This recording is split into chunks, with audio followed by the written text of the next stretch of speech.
ભાઈ મારી ઘરવાળી મને કે મારો બર્થડે જો મેરેજ એનિવર્સરી જઈ પણ તમે મને હોનાન દાગીનો ના લાયા લ્યો. તમે હાવ લુખે છો કે શાંતિ રાખ.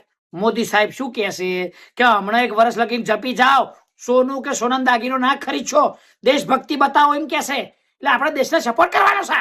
હોનું હોનું કર્યાઓને કીધું જપી જા. પણ નહીં કહેતા ભાઈ ઘરવાળી ઘરવાળી બૈરાન પોકાય નહીં, એકનો જવાબ પથ્થરથી આલે.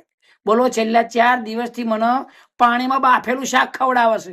મેં કીધું એ આ કૂતરા ખાય એવું ખવડાવે છે પાણીમાં બાફેલું? મને કે શાંતિ રાખો, દેશભક્તિ બતાવવાની છે. મોદી સાહેબે શું કીધું છે? તેલનો બચાવ કરો. તેલનો બચાવ કરે છે ને બાફેલું મને ખવડાવે છે. એટલે કીધું હોનું ના હોય ચાલે, દાગીનો ના હોય ચાલે, પણ ખાવું તો હરખું પડે. નકર મરી જઈશું કીધું. આવું બાફેલું કોણ ખાય કીધું? થોડુંક તો તેલ નાખ, 1 ટીપું તો નાખ. ના, મોદી સાહેબ કે